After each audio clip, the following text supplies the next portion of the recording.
General Bipin Rawat और उनकी पत्नी मधुलिका रावत पंचतत्व में विलीन हो गई और आज हरिद्वार में अस्थि विसर्जन भी हो गया। इस वक्त मेरे साथ मौजूद हैं उत्तराखंड के मुख्यमंत्री पुष्कर सिंह धामी।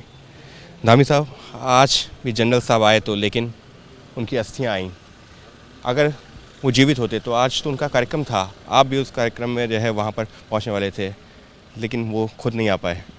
आज मन बहुत दुखी है और बार बार उनका चेहरा सामने आ रहा है कि वो किस प्रकार से खुश मिजाज इंसान थे, किस प्रकार से सहजता सरलता उनके अंदर थी। कभी लगता नहीं था कि किसी हम फौज के इतने बड़े अधिकारी से मिल रहे हैं जो पूरी सभी सेनाओं का प्रमुख हो।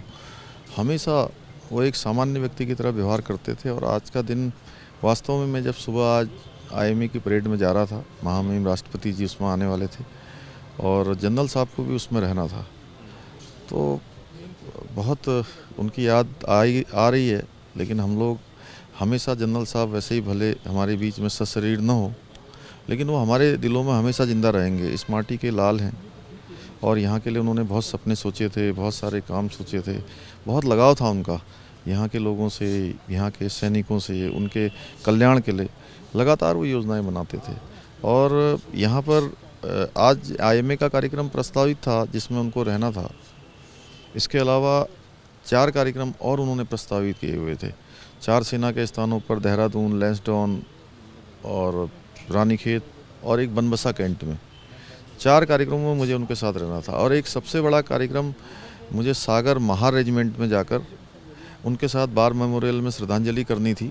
वो भी इसी माह कार्यक्रम होने वाला था, लेकिन नियति को कुछ और मंजूर था। आज वो हमारे बीच में नहीं है।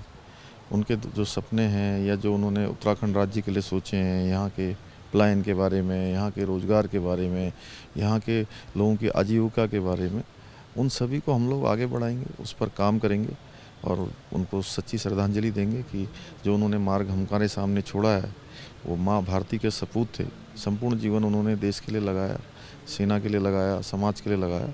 हम लोग उसको आगे बढ़ाएंगे। उनके चले जाने से बहुत कुछ अधूरा भी रह गया, लेकिन आप कह रहे हो कि उनको पूरा किया जाएगा, जो उन्होंने जितनी भी चीज़ सोची हुई थी। निश्चित रूप से देखिए, उन्होंने उनके जो भी सपने थे, बहुत सारी चीज़ें उन्होंने सोची थी और हमारी बहुत अपूर्णीय क्षति हुई है।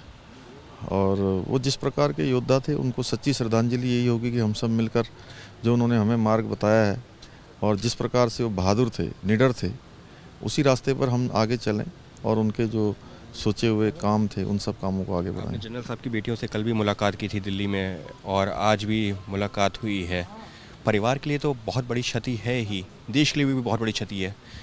परिवार, बेटियां, मतलब शब्द नहीं है कि कैसे जो है, क्या कुछ बात हो पाई है। उनको, उनके ज़हन में भी सवाल तो होगा ना, अचानक ये सब कैसे।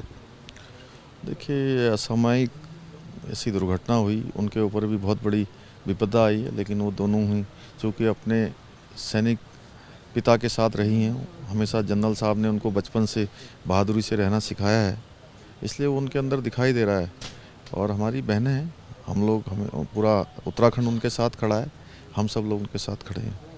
ये हैं उत्तराखंड के मुख्यमंत्री पुष्कर सिंह धामी, जिनका साफ तौर पर कहना है कि आज अगर जनरल साहब होते तो वो खुद उत्तराखंड में मौजूद होते, आईएमए की परेड का हिस्सा बनते। जहां पर राष्ट्रपति और खुद मुख्यमंत्री को जाना था, वहां पर जनरल बिपिन रावत को भी शरीक होना था। हालांकि आज भी जनरल साहब उत्तराखंड तो आए, लेकिन उनका शरीर नहीं था, उनकी अस्थियां थीं।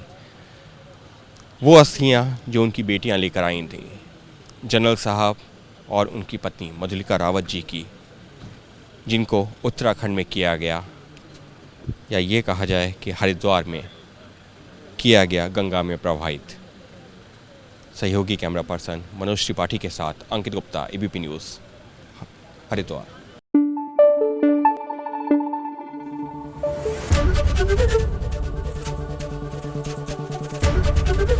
एबीपी न्यूज़ आपको रखे आगे।